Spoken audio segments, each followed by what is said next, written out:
Assalamualaikum warahmatullahi wabarakatuh. Perkenalkan, nama saya Muhammad Al-Ghosya Franky Asidiki dengan NIM 211F10203 dari Prodi Pendidikan Luar Biasa Universitas PGRI Argopuro Jember.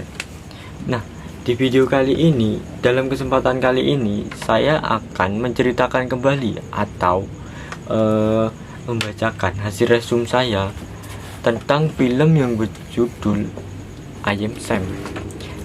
Film ini dirilis pada tahun 2001 dan walaupun tergolong film lama, film yang cukup lama ya. Film ini masih tergolong bagus di zaman-zaman sekarang ini. Jadi bagi yang ingin tahu bagaimana alur ceritanya, saksikan saja.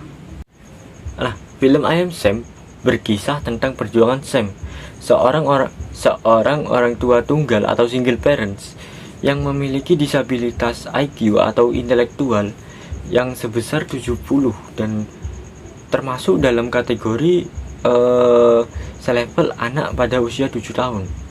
Nah, untuk kesehariannya Sam ini bekerja sebagai pelayan di kedai kopi Starbucks dan juga ia termasuk fans berat dari band The Beatles. Nah, singkat cerita, saat bekerja Sam dipanggil oleh pihak rumah sakit dikarenakan istrinya akan melahirkan putrinya. Nah, setelah melahirkan putrinya, Sam disuruh memberhentikan bus dan malah ditinggal oleh istrinya. Alhasil Sam membesarkan sendiri putri semata wayangnya yang ia bernama Lucy Diamond Dwanson. Namun tentunya Sam tidak sendirian dalam membesarkan Lucy. Ia dibantu oleh para sahabat-sahabatnya yang kita tahu temannya juga tergolong dalam disabilitas. Dan walaupun dibesarkan dari lingkungan disabilitas, juga Lucy tergolong penuh dengan rasa cinta dan kasih sayang. Nah, rasa cinta dan cara mendidik Sam membuat Lucy menjadi tumbuh menjadi anak yang cerdas dan memiliki karakter dan keinginan yang kuat. Karena sejatinya bukan hanya Sam yang membesarkannya, namun Lucy juga belajar untuk melindungi sang ayahnya. Nah, hal ini terlihat di salah satu adegan ketika Lucy memutuskan untuk berhenti belajar agar tidak lebih pintar dari sang ayah, dan dia tidak ingin ayahnya dibodohkan di depan semua orangnya. Nah, seiring perjalanan film kita tahu bahwa kegigihan Lucy itu berasal dari mana. Nah, ternyata kegigihan Lucy ini merupakan sifat yang menurun dari Sam. Nah, ketika Lucy menginjak usia 7 tahun, otoritas setempat atau Badan Perlindungan Anak bahasanya ya, melalui pihak sekolah menyadari bahwa ayah dari Lucy atau si Sam tidak memiliki kemampuan yang cukup untuk membesarkan Lucy karena hambatan yang ia alami serta ketidakcukupan ekonomi yang dia alami.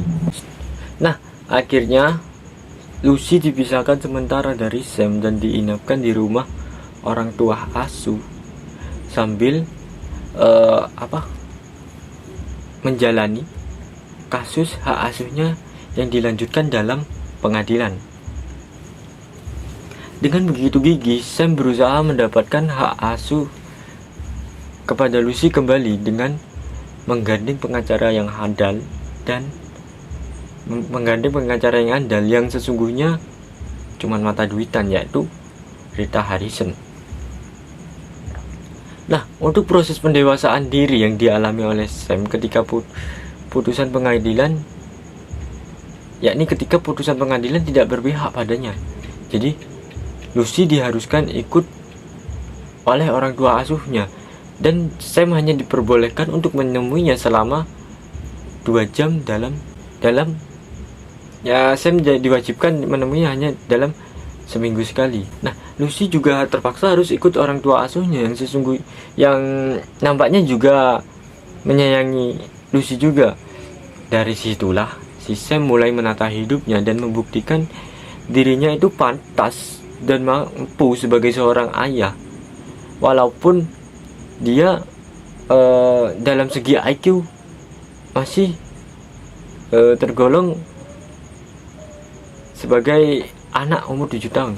Nah, film ini tidak hanya menggambarkan tentang kisah hidup Sam dan Lucy, tapi juga menyoroti kacaunya kehidupan pribadi sang pengacara, yakni Rita. Nampaknya apa yang dialami oleh Rita dan nampaknya apa yang dialami oleh Sam mempengaruhi Rita untuk lebih mensyukuri tentang apa yang dimilikinya. Nah, berlanjut ke film ini karya oleh Jesse Nelson yang dirilis pada tahun 2001. Seperti kataku tadi, meskipun ini termasuk film lawas, namun nilai kasih sayang dalam film ini antara orang tua dan anak masih relevan dalam kondisi saat ini. Saat Anda menonton film ini, emosi penonton juga ikut terhanyut, ibarat roller coaster yang naik dan turun saat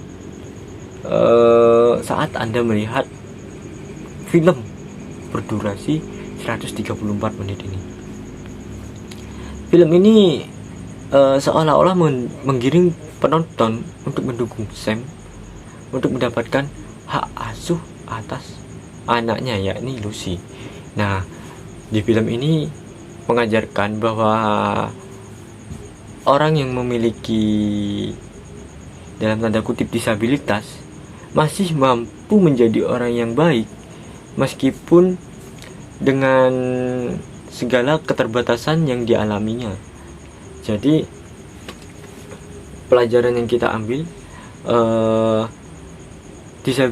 orang tua disabilitas juga mampu menjadi orang yang baik, orang yang tua yang baik dari segi manapun, walaupun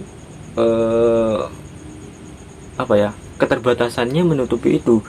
Namun jika kita melihatnya dengan secara tepat, keterbatasan itu pasti akan tertutup oleh hebatnya dia saat mengasuh anaknya. Nah, sekian rangkuman dari saya Muhammad Al-Ghosyah Franky Asidiki pamit undur diri. Sekian, terima kasih. Wassalamualaikum warahmatullahi wabarakatuh.